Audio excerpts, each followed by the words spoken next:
Welcome back after the break. You're watching Australian Cold Chain on Import Export TV. 2020 has been a staggering year. There have been many incidents aside from and in addition to COVID to make it all a very memorable year for not all the right reasons. We've endured an Armageddon-style wave of floods, fires, a recession, states closing borders and travel restrictions, all of which we are slowly emerging out of the other end, and as Australians with the characteristic admirable resilience and pragmatism. This year's also been one of strained relationships. Since May, the meat industry have been heavily hit with a deteriorating partnership and a loss of communication between Australia and China. I'm pleased to welcome today Patrick Hutchinson, the CEO of the Australian Meat Industry Council, who's been in the midst of this particular situation and whom I believe will shine some light on this topic for us. Welcome and thank you for being part of this conversation, Patrick. Yeah, thank you very much for having me.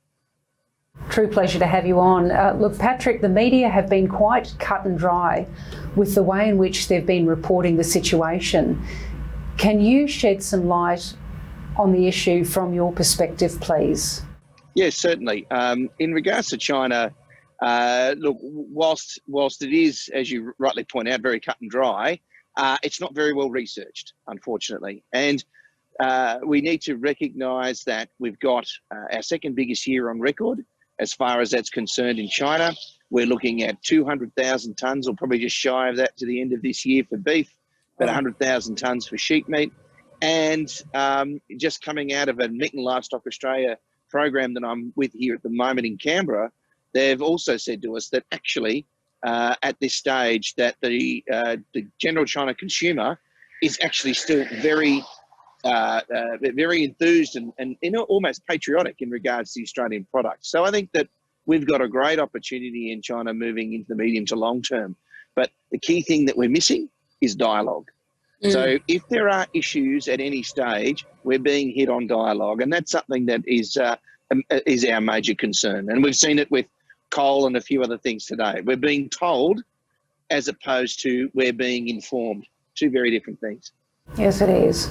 And it's going to make it more and more difficult down the track, because when the general public aren't being given a real idea of exactly what you've just said, that meat exports are bigger than they've ever been before. We're still doing a great trade with them, but opening up that conversation is mandatory. Absolutely, and look, they underpin tens of thousands of jobs in Australia. Right through the cold logistics chain, from right from processing through to cold logistics transport. There's a number of cold storage facilities that are licensed for China and Australia, and then moving on, obviously, into load out and the actual export marketing. So I think overall, what we've got is a very strong system in place. But that being said, that they have temporarily suspended 8 plants, 2 due to COVID. One due to contamination and the rest due to labelling. So I think that we've just got to be cognizant that those issues are still there. But as I pointed out previously, the difference in their relationship now is that rather than talking to us as they normally would do over the many years that we've been sending product to China, now all of a sudden we're just told that it's happened. And sometimes we're not even told, it's just on the website. So, that's where the relationship has broken down. And like any relationship that we have in our lives, when one part stops talking to us, inevitably we find that, the relationship struggles, and that's where we are now. I agree. It's a bit unpleasant at the moment, I agree. So Australia has about a third of its trade that goes through China at the present time. Is it practical or even possible to diversify away from China at this stage in the game? Because these are conversations that have come up. I'm not suggesting that we should, but is it a possibility or is it practical? Well, look, it's not practical, obviously. The red meat, the total is about 29%. Certainly for beef, Japan's our biggest, actually at this stage in 2020, followed by the USA, followed by China, closely followed by South Korea.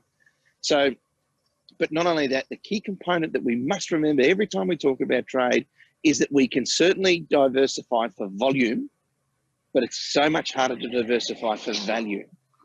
China gives value.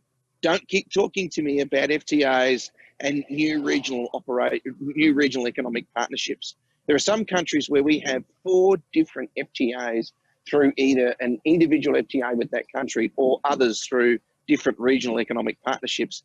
And in some cases, we're going backwards. So really, I think that there's got to be a reality check here, a recognition of what China means to us as the meat industry, Australia's largest agricultural industry and largest agricultural exporter in red meat. So that's beef, sheep meat and goat meat. And I think that we now need to get forward and move very strongly with the next steps in this. And that is looking at where we can underpin and manage this relationship moving forward, firstly. And then secondly, it's then got to be about how do we then ensure that we're providing products that the not only the Chinese consumer, but the global and domestic consumer require. No, that's a great rundown. Thank you. The year indeed has been one of change and of challenge. How do you think that we best move forward with strength into 2021? You've mentioned communication. You've mentioned, working on that communication with China particularly. How would you suggest that Australia move into 2021 in a positive way? Well, certainly globally, moving 2021 is to continue to be the most reliable supplier of red meat globally, which we are still. Red meat has become a non-discretionary spend. It's a need, not a want, and Australian domestically has shown that with an uptick in consumption over the first wave lockdown in COVID-19 of about 30%. So we've seen Australian butchers who have gone through the roof in regards to sales, and they've been able to maintain those. More appropriately, if we look at internationally, it's again trying to iron out some of the key fluctuations that we've seen. America is a great example of this, the USA, where we saw a massive spike in Australian exports to America, into the US once their beef supply chain completely shut down due to COVID. But when it turned itself back on again, what we also saw was the fact that we crashed out also in a large way, because our product is actually far more expensive, and that's due to our rebuilding phase that we're going through at the moment.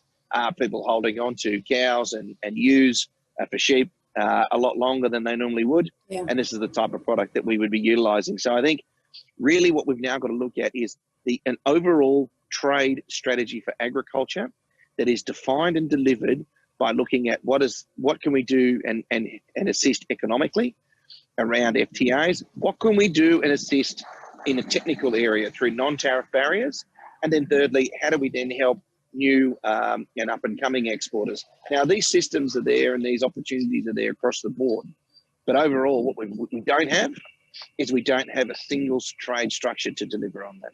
Just on that, you've touched on the US. With a new president in place in 2021, do you feel that is going to bode well for Australian meat exports as well?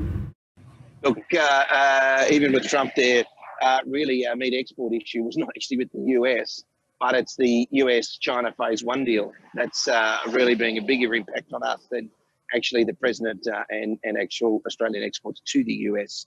So the US-China Phase 1 deal, China has to take 36 billion US in agricultural produce in 2020 and 43 billion of US agricultural produce in 2021.